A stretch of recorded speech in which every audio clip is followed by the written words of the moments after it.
Allergy کی وجہ سے میں رات کو سوتے وقت کپڑے پہن کر نہیں سو سکتی تھی۔ ایک رات کمرے کے دروازے کی کنڈی کھلی رہ گئی اور میرے چچا کا بیٹا موقع پا کر میرے کمرے میں آیا اور آ کر میرے ساتھ۔ میرا نام سدرا ہے، میری عمر 22 سال ہے۔ میں بہت ہی خوبصورت اور پیارے جسم کی مالک ہوں۔ میں اکیلی بہن تھی اور میرے گھر والوں سے مجھے بہت لاڈ پیار سے پالا تھا۔ میں بچپن سے ہی اپنے بابا کی بہت لاڈلی تھی۔ وہ میری ایک بات کرنے پر پوری دنیا میرے قدموں میں لا کر رکھ دیتے تھے۔ میری بات منہ سے بعد میں نکلتی وہ پہلے پورے کر دیتے تھے۔ میرے بابا لوگ 2 بھائی تھے، میرے بابا بڑے تھے اور دوسرے میرے چچا تھے۔ میرے چچا کا ایک ہی بیٹا تھا جس کا نام اسد تھا۔ وہ بہت خوبصورت تھا، اس کی عمر 24 سال تھی۔ وہ پڑھائی وغیرہ میں بالکل نکما تھا، اس لیے میٹرک کے بعد ہی اس نے پڑھائی چھوڑ دی تھی اور آج کل بالکل آوارہ لڑکوں کی طرح پھرا کرتا تھا۔ مجھے وہ بالکل بھی اچھا نہیں لگتا تھا کیونکہ وہ سگریٹ وغیرہ بھی پیتا تھا اور سارا دن آوارہ پھرتا رہتا۔ ماں باپ سے بات کرنے کی تمیز تک نہیں تھی اس کو، وہ ہر کسی کو بہت زیادہ تنگ کرتا تھا۔ اس کے ماں باپ بھی ہمیشہ اس سے بات کرنے سے ڈرتے تھے کیونکہ اسے نہ بڑے کی تمیز تھی نہ چھوٹے کا لحاظ۔ وہ ہر کسی کو ایسے ہی کاٹنے کو توڑتا تھا، اس لیے سبھی یہی کہتے تھے کہ وہ باہر ہی رہے گا اگر نہ آئے، لیکن وہ بہت پیارا اور دل کا اچھا تھا۔ حالات کی وجہ سے وہ کچھ ایسا ہو چکا تھا اور دوسری طرف مجھے ایک بیماری ہو گئی تھی کہ میں رات کو سوتے وقت کپڑے پہن کر نہیں سو سکتی تھی۔ دراصل مجھے الرجی تھی۔ گرمیوں میں تو معاملہ چل جاتا تھا لیکن سردیوں میں مجھے باریک اور پتلے کپڑے پہننے پڑتے تھے، اس لیے رات کے وقت میں ہمیشہ کپڑے اتار کر ہی سوتی تھی اور کمرے کی کنڈی لگائی ہوتی تھی۔ میں بالکل اکیلے سوتی تھی۔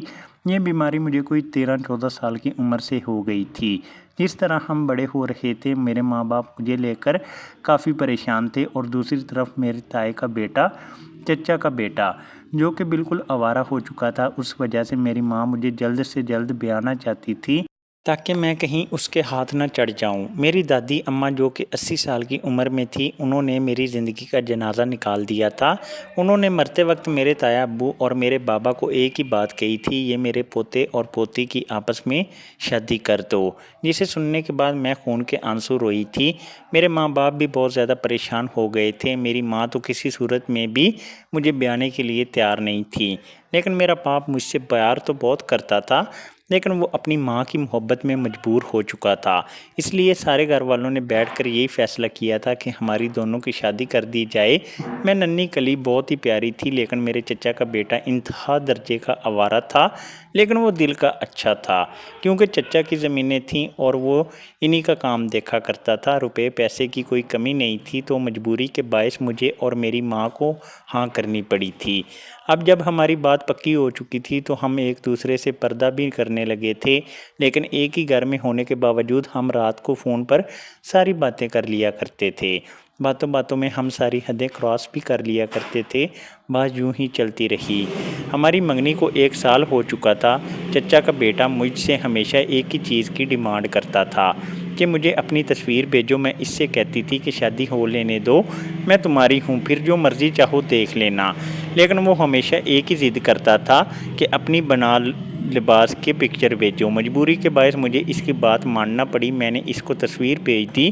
اب وہ تصویریں اس کے پاس تھی تو وہ مجھے مذاق میں دھمکی دینے لگا کہ میری خواہش کو پورا کرو، نہیں تو میں یہ تصویریں تمہارے ماں باپ کو دکھا دوں گا کہ تمہاری بیٹی کس طرح کے گل کھلا رہی ہے۔ میں کسی بھی قیمت پر اس کی بات ماننے کے لیے تیار نہیں تھی۔ وہ ہمیشہ مجھے یہی دھمکی دیتا تھا۔ میں نے تھک ہار کر اس سے کہہ دیا کہ تمہارا جو دل کرتا ہے تم کر لو، لیکن میں تمہاری خواہش کبھی پوری نہیں کروں گی۔ بات اسی طرح چلتی رہی۔ ہماری آپس میں لڑائی جھگڑا بھی ہو گیا تھا لیکن وہ بات کا پکا تھا۔ اس نے وہ بات شدید سردی تھی تو میں کمبل لپیٹ کر سو رہی تھی۔ بس میرے سے غلطی یہ ہو گئی کہ میں کمرے کی کنڈی لگانا بھول گئی تھی۔ میرے چچا کا بیٹا ٹہلتا میرے کمرے کی طرف آیا اور آ کر دیکھا کہ کمرے کی کنڈی کھلی ہوئی ہے۔ کمرے میں آ کر اس نے فوراً سے پہلے کنڈی لگائی اور میرے بستر میں آ گیا۔ وہ برہنہ حالت میں میرے بستر میں آ کر میرے ساتھ لیٹ گیا۔